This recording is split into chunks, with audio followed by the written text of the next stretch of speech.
दोस्तों नमस्कार, ये है मार्गदर्शन फॉर सिविल सर्विसेज। मैं अनुराग चौधरी। दोस्तों एनसीईआरटी श्रृंखला में आज की वीडियो में आप पढ़ेंगे 8वीं कक्षा के नागरिक शास्त्र सामाजिक एवं राजनीतिक जीवन भाग 3 का अंतिम अध्याय अध्याय 10 कानून और सामाजिक न्याय। इस अध्याय में आप जानेंगे सामाजिक न्याय क्या है, कानून के द्वारा सामाजिक न्याय की प्राप्ति कैसे की जा सकती है। साथ ही इसमें आप भोपाल गैस त्रासदी और उससे उपजी परिस्थितियों के बारे में विशेष रूप से जानेंगे। सुरक्षा कानून क्या है, उनका क्रियान्वयन किस प्रकार किया जाता है और पर्यावरण की रक्षा के लिए नए कानूनों का क्या उद्देश्य है। और अंत में आप इस अध्याय में प्रयुक्त महत्वपूर्ण शब्दावली के संबंध में जानेंगे। तो आइए शुरू करते हैं आज का वीडियो। 8वीं कक्षा के नागरिक शास्त्र का अध्याय 10 कानून और सामाजिक न्याय। दोस्तों अध्याय 7 में आपने एक अध्याय पढ़ा था बाजार में एक कमीज। वहां आपने देखा था कि बाजारों की श्रृंखला किस तरह कपास उत्पादकों को सुपर बाजार में कमीज खरीदने वाले ग्राहक से जोड़ देती है और इस श्रृंखला में हर मोड़ पर क्रय विक्रय चल रहा था। आपने वहां क्या समझा था? आपने वहां जाना था कि कपास पैदा करने वाला छोटा किसान जो होता है वो इरोड के बुनकर या कपड़ा निर्यात कारखाने के मजदूर, कमीज के उत्पादन में प्रत्यक्ष या अप्रत्यक्ष रूप से शामिल बहुत सारे लोग बाजार में शोषण का शिकार होते हैं। साथ ही उनके साथ उचित बर्ताव भी नहीं होता है। बाजार में हर जगह लोगों के शोषण की संभावना बनी रहती है, चाहे वे मजदूर हों, उपभोक्ता हों या उत्पादक हों। लोगों को इस तरह के शोषण से बचाने के लिए सरकार कुछ कानून बनाती है और इन कानूनों के जरिए इस बात की कोशिश की जाती है कि बाजार में अनुचित तौर तरीकों पर अंकुश लगाया जाए। और आपने बाजार में एक कमीज में देखा था कि किस तरह से जो कपास उत्पादन करने वाले लोग हैं वो पहले शहर के साहूकारों से कर्ज पर पैसा लेते हैं, फिर उनको औने पौने दामों में अपनी उपज उसी व्यापारी को बेचनी पड़ती है और उनको अपनी कीमत बहुत कम मिलती है या फिर उनके जीवन यापन के लिए ही होता है। और उसके बाद उससे थोड़ी कीमत कमीज बनाने वाले को मिलती है और सबसे अधिक कीमत जो सुपरमार्केट में बैठकर वो आदमी बेच रहा है, बड़ा बिजनेसमैन, उसको प्राप्त होता है। तो आपने देखा कि कैसे जो कपास उत्पादक है या सूत काटने वाले लोग हैं उनको बहुत कम फायदा मिल पाता है जबकि वे बहुत अधिक मेहनत करते हैं। देखिए यहाँ पर दोस्तों किस तरह से एक किसान है जो सड़क पर जा रहा है और एक काम करने वाली महिला अपने बच्चों को लेके जा रही है और बगल में शॉपिंग मॉल और बहुमंजिला इमारत बनी हुई है। दोस्तों आइए बाजार की एक सामान्य स्थिति को देखें जिसमें कानून बहुत मायने रखता है। मसला मजदूरों के मेहनताना का है। निजी कंपनियां, ठेकेदार, कारोबारी लोग आमतौर पर ज़्यादा से ज़्यादा मुनाफा कमाने की कोशिश करते हैं। आप जानते हैं कि जो निजी व्यापार होता है या पूंजीपति जो होता है, पूंजीपति होता है अपने लाभ के लिए। वो क्या करता है, जो भी बिजनेस करता है वो अपने लाभ के लिए करता है और उसका उद्देश्य अधिक से अधिक लाभ कमाना होता है। मुनाफा या लाभ की चाह में कई बार वे मजदूरों को उनका हक भी नहीं देते और कई बार उनका मेहनताना तक भी नहीं देते या फिर उनको बहुत कम मेहनताना या मजदूरी दी जाती है। मजदूरों को उनको मेहनताना न देना कानून की नज़र में गैर कानूनी या गलत है और मजदूरों को मेहनताना कम न मिले या उनको वाजिब मेहनताना मिले, इस बात को सुनिश्चित करने के लिए न्यूनतम वेतन का भी एक कानून बनाया गया है। और इस कानून के तहत किसी भी मजदूर को न्यूनतम वेतन से कम मजदूरी नहीं दी जा सकती है। न्यूनतम वेतन में हर साल कुछ बढ़ोतरी भी की जाती है। दोस्तों जिस तरह से मजदूरों को सुरक्षा प्रदान करने के लिए न्यूनतम वेतन का कानून बनाया गया है, उसी तरह बाजार में उत्पादकों और उपभोक्ताओं के हितों की रक्षा के लिए भी कानून बनाए गए हैं। इन कानूनों के जरिए मजदूर, उपभोक्ता और उत्पादक तीनों के संबंधों को इस तरह संचालित किया जाता है कि उसमें किसी का शोषण न हो। लेकिन दोस्तों जैसा कि आप जानते हैं केवल कानून बनाना ही पर्याप्त नहीं होता है, उनका उचित ढंग से क्रियान्वयन होना चाहिए, तभी जाकर मजदूर, उत्पादक और उपभोक्ताओं के हितों की रक्षा हो सकती है। यहाँ पर देखिए दोस्तों, अहमदाबाद में एक कपड़ा मिल में काम करते मजदूर हैं। बिजली से चलने वाले कर्घों के साथ बढ़ती प्रतिस्पर्धा के कारण 1980 और 90 के दशक में ज़्यादातर कपड़ा मिल बंद हो गए थे। पावर लूम बिजली से चलने वाले करघों को कहते हैं। यह 4 से 6 करघों की छोटी इकाई होती है और इन करघों के मालिक खुद उन पर काम करते हैं और परिवार के लोगों के साथ बाहर के श्रमिकों को भी काम में लगाते हैं। यह जानी हुई बात है कि बिजली से चलने वाले करघों में कार्य स्थितियां बहुत खराब होती हैं। यहाँ पर देखिए दोस्तों, तालिका 1 में विभिन्न पक्षों की सुरक्षा से संबंधित कुछ महत्वपूर्ण कानून दिए गए हैं। उनमें दिए गए कॉलम 2 और 3 में बताया गया है कि कानून क्यों और किसके लिए ज़रूरी हैं। देखिए, यहाँ पर कानून है कि न्यूनतम मेहनताना कानून। इसमें ये निश्चित किया गया है कि किसी का भी मेहनताना एक निर्धारित न्यूनतम राशि से कम नहीं होनी चाहिए। इसकी ज़रूरत क्यों पड़ती है? तो दोस्तों, बहुत सारे मजदूरों को उनके मालिक सही मेहनताना या उचित मेहनताना नहीं देते हैं। चूँकि मजदूरों को काम की ज़रूरत होती है, इसलिए वे सौदेबाजी भी नहीं कर सकते हैं और बहुत कम मजदूरी पर ही काम करने को तैयार हो जाते हैं। ये कानून किसके हित में है, ये जानना ज़रूरी है। तो दोस्तों, ये कानून सारे मजदूरों, खास तौर से खेत मजदूरों, निर्माण मजदूरों, फैक्ट्री मजदूरों, घरेलू नौकरों आदि के हितों की रक्षा के लिए बनाया गया है। तो आप समझ सकते हैं कि जो कानून है इसकी ज़रूरत क्यों है और किसके हित में है। इन सब को ध्यान में रखते हुए कानूनों का निर्माण किया जाता है। जैसा कि हमने पहले चर्चा किया कि कानून बना देना ही काफ़ी नहीं होता है। सरकार को ये सुनिश्चित करना होता है कानूनों को लागू किया जाए। इसका मतलब ये है कि कानून को लागू किया जाना बहुत ज़रूरी होता है और जब कोई कानून ताकतवर लोगों से कमज़ोर लोगों की रक्षा के लिए बनाया जाता है तो उसको लागू करना और भी महत्वपूर्ण बन जाता है। जैसे प्रत्येक मजदूर को सही वेतन मिले, ये सुनिश्चित करने के लिए सरकार को कार्यस्थलों का नियमित रूप से निरीक्षण करना चाहिए और अगर कोई कानून का उल्लंघन करता है तो उसे सज़ा देनी चाहिए। अगर मजदूर गरीब या शक्तिहीन है तो आमदनी गंवाने या बदले की कार्रवाई के डर से कम वेतन पर भी काम करने को तैयार हो जाता है। मालिक भी इस बात को अच्छी तरह से समझते हैं। वे अपनी ताकत का इस्तेमाल करते हैं ताकि मजदूरों से कम पैसे में काम कराया जा सके और ऐसी स्थिति में ये बहुत ज़रूरी होता है कि संबंधित कानूनों को अच्छी तरह से लागू किया जाए, तभी उन कानूनों की उपादेयता को सार्थक बनाया जा सकता है। दोस्तों, इन कानूनों को बनाने, लागू करने या कायम रखने के लिए सरकार व्यक्तियों या निजी कंपनियों की गतिविधियों को नियंत्रित कर सकती है ताकि सामाजिक न्याय सुनिश्चित किया जा सके। इनमें बहुत सारे कानूनों का जन्म भारतीय संविधान में दिए गए मौलिक अधिकारों से हुआ है। जैसे शोषण से मुक्ति के अधिकार का अर्थ है कि किसी को भी कम मेहनताना पर काम करने या बंधुआ मजदूर के तौर पर काम करने के लिए मजबूर नहीं किया जा सकता है। संविधान में ये भी कहा गया है कि 14 साल से कम उम्र के किसी भी बच्चे को किसी कारखाने या खदान या किसी अन्य खतरनाक व्यवसाय में काम पर नहीं लगाया जा सकता है। व्यवहार में दोस्तों, ये कानून किस तरह सामने आते हैं, ये कानून सामाजिक न्याय की चिंताओं को किस हद तक संबोधित करते हैं, इस अध्याय में हम इन्हीं सब सवालों पर कुछ पड़ताल करेंगे। देखिए, अगर जो हम बाल मजदूरी की बात करें तो देखा जाए सन 2001 की जनगणना के मुताबिक भारत में 5 से 14 साल की उम्र के 1.2 करोड़ बच्चे यानी लगभग 1.5 करोड़ बच्चे विभिन्न व्यवसायों में नौकरी करते हैं। इनमें बहुत सारे बच्चे खतरनाक व्यवसायों में लगे हैं। 2006 के अक्टूबर महीने में सरकार ने 14 साल से कम उम्र के बच्चों को घर, ढाबों और रेस्तरां में चाय की दुकानों आदि पर नौकरी पर रखने की प्रथा पर पाबंदी लगा दी थी। बाल मजदूरी रोकथाम अधिनियम में संशोधन करके अब ये प्रावधान कर दिया गया है कि इतने छोटे बच्चों को नौकरी पर रखना एक गंभीर अपराध है और अगर कोई व्यक्ति इस कानून का उल्लंघन करता है तो उसे 3 माह से 2 साल तक जेल की सजा या फिर 10,000 से 20,000 रुपये तक का जुर्माना हो सकता है। केंद्र सरकार ने राज्य सरकारों को निर्देश दिया है कि वे घरेलू नौकर के तौर पर काम करने वाले बच्चों को मुक्त कराने और उनके पुनर्वास के लिए योजना बनाएं और अभी तक महाराष्ट्र, कर्नाटक और तमिलनाडु केवल इन्हीं 3 सरकारों ने ऐसी योजनाएं प्रकाशित की हैं और इस कानून के पारित होने के 1 साल से भी ज़्यादा समय बाद आज 74% घरेलू बाल मजदूर 16 साल से कम उम्र के हैं। यहाँ पर देखिए, बच्चे चाय की दुकान में काम कर रहे हैं और यहाँ एक बच्ची है होटल के बर्तन साफ कर रही है। अब आइए विशेष अध्ययन के रूप में देखते हैं दोस्तों, भोपाल गैस त्रासदी। भोपाल गैस त्रासदी आप जानते होंगे, ये जो घटना है 2 दिसंबर 1984 की है। 84 की घटना है दोस्तों। यहाँ पर देखिए कि कैसे भोपाल में दुनिया की सबसे भीषण औद्योगिक त्रासदी हुई और भोपाल में एक कंपनी है यूनियन कार्बाइड। ये एक अमेरिकी कंपनी का कारखाना था जिसमें कीटनाशक दवाएं बनाए जाते थे।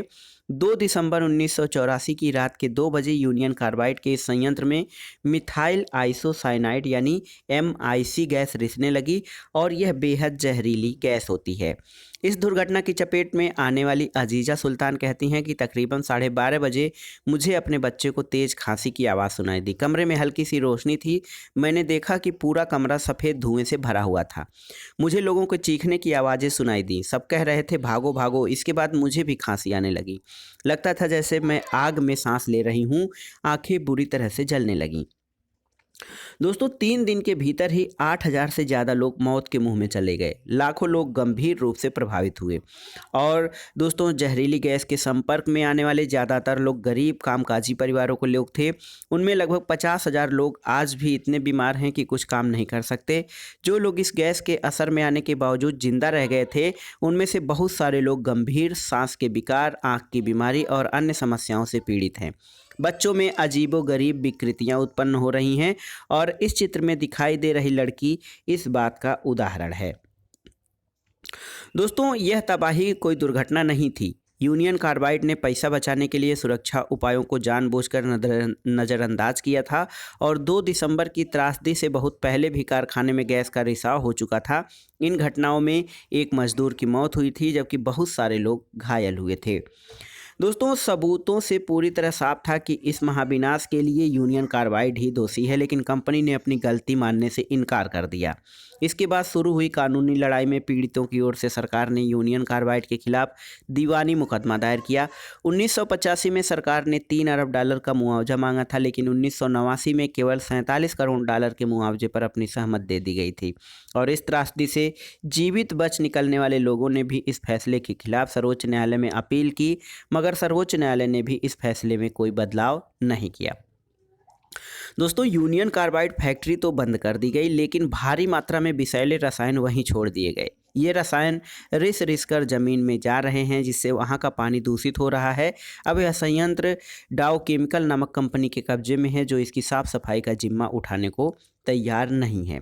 यूनियन कार्बाइड संयंत्र के इर्द गिर्द पड़े रसायनों के बोरे यहाँ पर दिखाई दे रहे हैं और 24 से 30 साल बाद लोग न्याय के लिए संघर्ष कर रहे हैं। वे पीने के साफ पानी, स्वास्थ्य सुविधाओं और यूनियन कार्बाइड के जहर से ग्रस्त लोगों के लिए नौकरियों की मांग कर रहे हैं। उन्होंने यूनियन कार्बाइड के चेयरमैन एंडरसन को सजा दिलाने के लिए भी आंदोलन चलाया है। तो दोस्तों आपने देखा विशेष अध्ययन में किस तरह भोपाल गैस त्रासदी हुई थी मिसाइल आइसोसाइनाइड गैस के रिसने के कारण, और उससे कितने गंभीर परिणाम उपजे थे। अब आइए जानते हैं एक मजदूर की कीमत क्या होती है। दोस्तों अगर आप भोपाल के महाविनाश के वजहों को समझना चाहते हैं तो सबसे पहले ये जानना पड़ेगा कि यूनियन कार्बाइड ने भारत में ही अपना कारखाना क्यों खोला। विदेशी कंपनियों के भारत आने का एक कारण यहाँ का सस्ता श्रम है। अगर ये कंपनियाँ अमेरिका या किसी और विकसित देश में काम करें तो उन्हें भारत जैसे गरीब देश के मजदूरों के मुकाबले वहाँ के मजदूरों को ज़्यादा वेतन देना पड़ेगा। भारत में न केवल वे कम कीमत पर काम करवा सकती हैं, बल्कि यहाँ के मजदूर ज़्यादा घंटों तक भी काम कर सकते हैं। यहाँ पर मजदूरों के लिए आवास जैसी दूसरी चीज़ों पर भी खर्च की ज़्यादा ज़रूरत नहीं होती है और इस तरह ये कंपनियां यहाँ कम लागत पर ज़्यादा मुनाफा कमा सकती हैं। लागत में कटौती के तरीके इससे खतरनाक भी हो सकते हैं। लागत में कमी लाने के लिए सुरक्षा उपायों की अक्सर अनदेखी की जाती है। यूनियन कार्बाइड के कारखाने में भी एक सुरक्षा उपकरण या तो सही ढंग से काम नहीं कर रहा था या उसकी संख्या कम थी। 1980 से 84 के बीच एमआईसी संयंत्र के कामगारों के दल की संख्या 12 से घटाकर 6 की जा चुकी थी और मजदूरों के लिए सुरक्षा प्रशिक्षण की अवधि 6 महीने से घटाकर केवल 15 दिन कर दी गई थी। एमआईसी कारखाने के लिए रात की पाली के मजदूर का पद ही खत्म कर दिया गया था और यूनियन कार्बाइड के भोपाल और अमेरिकी संयंत्रों में सुरक्षा व्यवस्था में फ़र्क जानने के लिए आप नीचे पढ़ सकते हैं कि पश्चिमी वर्जीनिया अमेरिका में कंप्यूटरीकृत चेतावनी और निगरानी व्यवस्था मौजूद थी। भोपाल के यूनियन कार्बाइड कारखाने में गैस के रिसाव के लिए केवल मजदूरों के अंदाजे के सहारे काम चलाया जाता था। पश्चिमी वर्जीनिया में खतरा पैदा होने पर लोगों को सुरक्षित स्थानों पर ले जाने की व्यवस्था मौजूद थी, जबकि भोपाल में ऐसा कुछ नहीं था। और अलग अलग देशों के बीच सुरक्षा मानकों में इतने भारी फर्क क्यों हैं और दुर्घटना हो जाने के बाद पीड़ितों को इतना मामूली मुआवजा क्यों दिया जा रहा है। दोस्तों इस बात का जवाब ये है कि भारतीय मजदूर का मोल अभी भी ज़्यादा नहीं माना जाता है। एक मजदूर जाता है तो फौरन उसकी जगह दूसरा मिल जाता है, क्योंकि हमारे यहाँ बेरोजगारी या अनएम्प्लॉयमेंट बहुत ज़्यादा है। थोड़ी सी तनख्वाह के बदले न जाने कितने लोग असुरक्षित स्थितियों में भी काम करने को तैयार हो जाते हैं और मजदूरों के इस कमजोरी का फ़ायदा उठाकर मालिक जो होते हैं या पूंजीपति जो होता है वो कार्यस्थल पर सुरक्षा की जिम्मेदारी से बच जाते हैं। और इस तरह भोपाल गैस त्रासदी के इतने सालों बाद भी मालिकों के बर्बर रवैये के कारण निर्माण स्थलों, खदानों और कारखानों में दुर्घटना की खबरें हर रोज़ आती रहती हैं। तो दोस्तों हमारे मज़दूर की क्या कीमत होगी या उसके जान की क्या कीमत है, उसको समझना बहुत ज़रूरी है, क्योंकि दुनिया के अन्य देशों में मज़दूरों के जान की कीमत बहुत अधिक लगाई जाती है और इसी कारण खतरनाक काम वाले या खतरनाक व्यवसाय वाले अनेक कंपनियां भारत में अपना जो है वो फैक्ट्री या उत्पादन स्थल खोल लेती हैं। अब आइए देखते हैं दोस्तों सुरक्षा कानूनों का क्रियान्वयन। कानून बनाने और लागू करने वाली संस्था के नाते ये सुनिश्चित करना सरकार की जिम्मेदारी है कि सुरक्षा कानूनों को सही ढंग से लागू किया जाए। सरकार को इस बात का भी ध्यान रखना चाहिए कि अनुच्छेद 21 में जो जीवन के अधिकार की व्यवस्था की गई है उसका उल्लंघन न होने पाए। जब यूनियन कार्बाइड संयंत्र में सुरक्षा मानकों की इस तरह खुलेआम अवहेलना हो रही थी तो सरकार क्या कर रही थी? पहली बात यह है, भारत में सुरक्षा कानून ढीले थे। दूसरा, उन कमज़ोर सुरक्षा कानूनों को भी ठीक से लागू नहीं किया जा रहा था। सरकारी अफसर इस कारखाने को खतरनाक कारखानों की श्रेणी में रखने को तैयार नहीं थे और इस कारखाने को घनी आबादी वाले इलाकों पर खोलने पर उन्होंने कोई ऐतराज़ नहीं किया। जब भोपाल के कुछ नगर निगम अधिकारियों ने इस बात पर उंगली उठाई कि 1978 में एमआईसी उत्पादन कारखाने की स्थापना सुरक्षा मानकों के खिलाफ थी, तो सरकार का कहना था कि प्रदेश को भोपाल के संयंत्र में लगातार निवेश चाहिए ताकि रोजगार मिलते रहें। सरकार की राय में यूनियन कार्बाइड से इस बात की मांग करना असंभव था कि वह साफ सुथरी तकनीक से ज़्यादा सुरक्षित प्रक्रियाओं को अपनाए। सरकारी निरीक्षक कारखाने में अपनाई जा रही दोषपूर्ण प्रक्रियाओं को बार बार मंजूरी देते रहे और जब कारखाने में बार बार गैस का रिसाव होने लगा, सबको यह बात समझ में आ चुकी थी कि कहीं न कहीं कुछ भारी गड़बड़ी चल रही है। तब भी निरीक्षकों के काम पर जूं तक नहीं रहेंगी। कानून बनाने और उनको लागू करने वाली संस्था के लिए यह रवैया सही नहीं है। लोगों के हितों की रक्षा करने की बजाय सरकार और निजी कंपनी दोनों ही उनकी सुरक्षा को नज़रअंदाज करती जा रही थीं। यह हरगिज अच्छी स्थिति नहीं है कि जब भारत में स्थानीय और विदेशी व्यवसायी नए नए कारखाने खोलते जा रहे हैं तो मजदूरों के अधिकारों की रक्षा करने वाले सख्त कानून उनके ज़्यादा बेहतर क्रियान्वयन की ज़रूरत और बढ़ गई है। दोस्तों हाल में एक ट्रैवल एजेंसी को आदेश दिया गया कि वह अपने कुछ ग्राहकों को 8 लाख रुपए का मुआवजा दे। इन सैलानियों को मुआवजा इसलिए दिया जा रहा था क्योंकि कंपनी की लापरवाही के कारण वे डिज्नीलैंड देखने और पेरिस में खरीदारी करने से वंचित रह गए थे। तो फिर भोपाल गैस त्रासदी के पीड़ितों को जिंदगी भर की पीड़ा और नुकसान के बदले इतना कम मुआवजा क्यों मिला, ये चिंता की बात है। अब आइए देखते हैं पर्यावरण की रक्षा के लिए नए कानून। दोस्तों how many more must die, ये देखिए किस तरह से बच्चे यहाँ खुले में हैंड पाइप पर स्नान कर रहे हैं। भोपाल स्थित यूनियन कार्बाइड फैक्ट्री के आसपास दूषित इलाकों में स्थित हैंडपंपों को सरकार ने लाल रंग से पुतवा दिया है, फिर भी स्थानीय लोग उनका प्रयोग कर रहे हैं क्योंकि उनके पास साफ पानी का दूसरा कोई स्रोत नहीं है। दोस्तों 1984 में हमारे पास पर्यावरण की रक्षा के लिए बहुत कम कानून थे और इन कानूनों को लागू करने की व्यवस्था तो और भी कमज़ोर थी। पर्यावरण को एक मुफ्त की चीज़ माना जाता था और किसी भी उद्योग को हवा पानी में प्रदूषण छोड़ने की खुली छूट मिली हुई थी। चाहे नदियाँ हो, हवा हो, भूमिगत पानी हो, पर्यावरण दूषित हो रहा था और लोगों की सेहत के साथ खिलवाड़ किया जा रहा था। मानक जो सुरक्षा मानक थे बहुत ढीले थे। ढीले सुरक्षा मानकों से न केवल यूनियन कार्बाइड को फ़ायदा मिला बल्कि उसे प्रदूषण से निपटने के लिए भी पैसा खर्च नहीं करना पड़ा। अमेरिका में यही कंपनी इस जिम्मेदारी से नहीं बच सकती थी। दोस्तों भोपाल गैस त्रासदी ने पर्यावरण के मुद्दों को अगली कतार में ला दिया और कई लाख ऐसे लोग कारखानों से निकली जहरीली गैस का शिकार बन गए थे जो इस कारखाने से किसी भी तरह नहीं जुड़े थे। इससे लोगों को यह एहसास हुआ कि मौजूदा कानून चाहे कितने भी कमज़ोर हों, वो केवल मजदूरों से ही संबंधित हैं। उनमें आम लोगों के अधिकारों पर ध्यान नहीं दिया गया है जो औद्योगिक दुर्घटनाओं के कारण घायल होते हैं। पर्यावरणवादी कार्यकर्ताओं और अन्य लोगों के इस दबाव से निपटने के लिए भोपाल गैस त्रासदी के बाद भारत सरकार ने पर्यावरण के बारे में नए कानून बनाए। पर्यावरण को नुकसान पहुंचाने के लिए प्रदूषण फैलाने वालों को ही जिम्मेदार माना जाने लगा और इसके पीछे ये समझ थी कि हमारे पर्यावरण पर अगली पीढ़ियों का भी हक बनता है और उसे केवल औद्योगिक विकास के लिए नष्ट नहीं किया जा सकता है। और दोस्तों सस्टेनेबल डेवलपमेंट या सतत विकास की अवधारणा जो है वो इसी मूल मंत्र को लेकर चलती है कि जो संसाधन हैं वो आगे की पीढ़ियों के लिए भी होने चाहिए, केवल हमारे यूज के लिए नहीं है। दोस्तों, जो अदालतें हैं उन्होंने स्वस्थ पर्यावरण के अधिकार को जीवन के मौलिक अधिकार का हिस्सा माना और कई महत्वपूर्ण फैसले दिए। सुभाष कुमार बनाम बिहार राज्य 1991 के मुकदमे में सर्वोच्च न्यायालय ने कहा कि जीवन का अधिकार संविधान के अनुच्छेद 21 के तहत एक मौलिक अधिकार है और इसमें प्रदूषण मुक्त हवा और पानी का अधिकार भी शामिल है। ये निर्णय बहुत ही महत्वपूर्ण है। दोस्तों, ये सरकार की जिम्मेदारी है कि वह प्रदूषण पर अंकुश लगाने, नदियों को साफ रखने और जो लोग प्रदूषण फैलाने के दोषी हैं उन पर भारी जुर्माना लगाने के लिए कानून और प्रक्रियाएं तय करें। दोस्तों, एक प्रश्न ये उठता है, देखिए यहाँ पर, कि गाड़ियों से निकलने वाला धुआं पर्यावरणीय प्रदूषण का एक महत्वपूर्ण स्रोत है।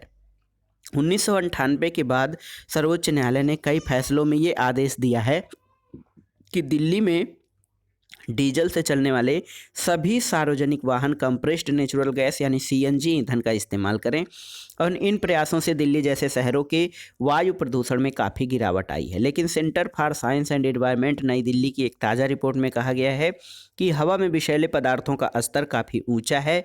ये विषैले पदार्थ पेट्रोल की बजाय डीजल से चलने वाले बसों कारों के कारण पैदा हो रहे हैं। जन सुविधा के रूप में पर्यावरण। दोस्तों, हाल के वर्षों में न्यायालयों ने पर्यावरण से जुड़े मुद्दे पर कई कड़े आदेश दिए हैं। ऐसे कई आदेशों से लोगों की रोजी रोटी पर भी बुरा असर पड़ा है।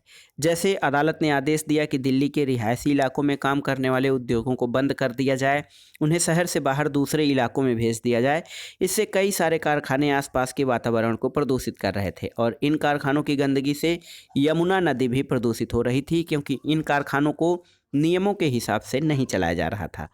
अदालत की कार्रवाई से एक समस्या तो हल हो गई, लेकिन एक नई समस्या पैदा हो गई कि कारखानों के बंद हो जाने से बहुत सारे मजदूरों के रोजगार खत्म हो गए। बहुतों को दूर दराज के इलाकों में जाना पड़ा जहां उन कारखानों को दोबारा चालू किया जाना था और अब प्रदूषण की समस्या इन नए इलाकों में पैदा हो रही थी। ये इलाके प्रदूषित होने लगे हैं और मजदूरों की सुरक्षा संबंधी स्थितियों का मुद्दा अभी भी वैसा का वैसा बना हुआ है। दोस्तों, भारत में पर्यावरणीय मुद्दों पर ताज़ा अनुसंधान से ये बात सामने आई है कि मध्यम वर्ग के लोग पर्यावरण की चिंता तो करने लगे हैं, लेकिन वे अक्सर गरीबों की पीड़ा को ध्यान में नहीं रखते। इसलिए उनमें से बहुतों को ये समझ में आता है कि शहर को सुंदर बनाने के वास्ते बस्तियों को हटाना चाहिए या प्रदूषण फैलाने वाली फैक्ट्रियों को शहर के बाहर ले जाना चाहिए। लेकिन ये समझ में नहीं आता कि इससे बहुत सारे लोगों की रोजी रोटी या उनका जो जीवन यापन खतरे में पड़ सकता है। जहाँ एक तरफ स्वच्छ पर्यावरण के बारे में जागरूकता बढ़ रही है, वहीं दूसरी तरफ मजदूरों की सुरक्षा के बारे में लोग ज़्यादा चिंता नहीं दिखा रहे हैं। दोस्तों, अब चुनौती को ऐसे समाधान ढूंढने की है जिसमें स्वच्छ वातावरण का लाभ सभी को मिल सके। इसका एक तरीका है कि हम कारखानों में ज़्यादा स्वच्छ तकनीकों और प्रक्रियाओं को अपनाने पर जोर दें और इसके लिए सरकार को भी चाहिए कि वह कारखानों को प्रोत्साहन और मदद के लिए प्रदूषण फैलाने वाले पर जुर्माना करे और इस तरह से मजदूरों के रोजगार बचे रहेंगे और समुदाय और मजदूरों के सुरक्षित पर्यावरण का अधिकार भी मिल जाएगा। यहाँ पर देखिए दोस्तों, जब कारखाने बंद होते हैं तो किस तरह से मजदूर परेशान होते हैं। रोजगार छिन जाने के बाद बहुत सारे मजदूर छोटा मोटा व्यापार या दिहाड़ी मजदूरी करने लगते हैं और कुछ मजदूरों को पहले से भी छोटे कारखानों में काम मिलता है जहाँ के हालात पहले से ज़्यादा शोषण भरे होते हैं और कानूनों की स्थिति और ज़्यादा कमज़ोर होती है। यहाँ पर देखिए दोस्तों, एक चित्र है तो विकसित देश अपने विषैले और ख़तरनाक उद्योगों को विकासशील देशों में ले जा रहे हैं ताकि इन देशों के कमज़ोर कानूनों का फ़ायदा उठा सकें और अपने देशों को साफ सुथरा रख सकें।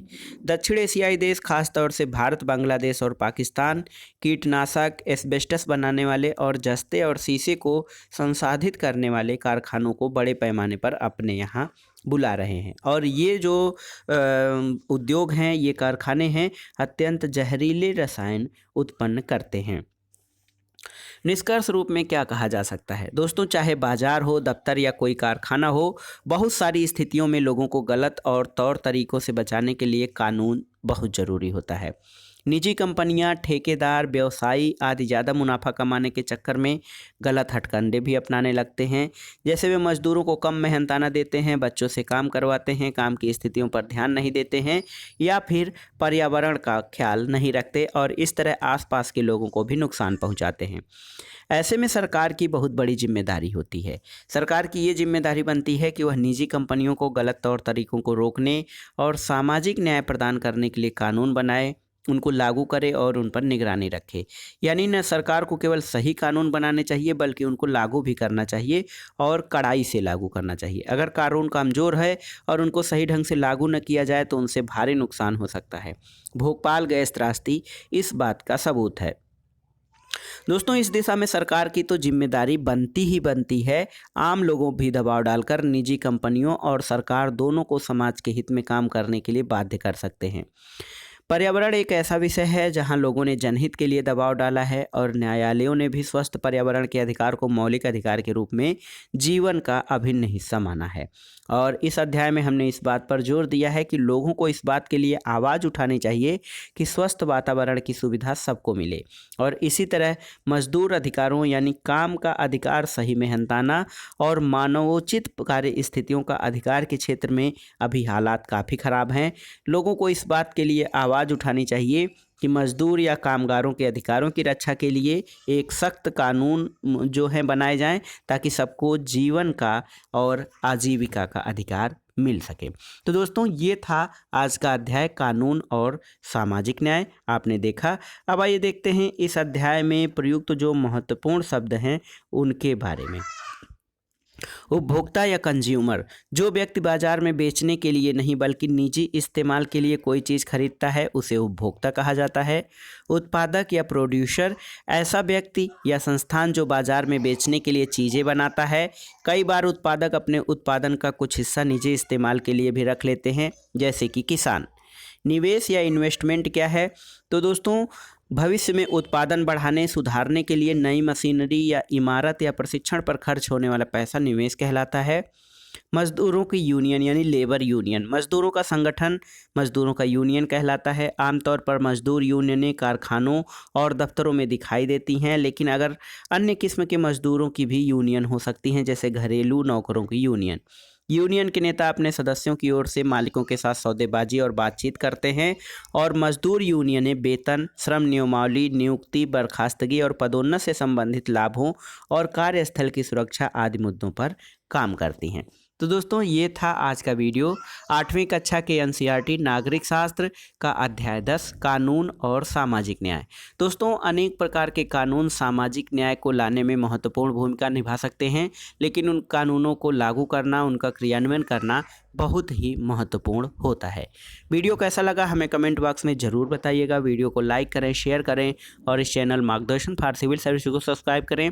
वीडियो देखने के लिए धन्यवाद दोस्तों। नमस्कार।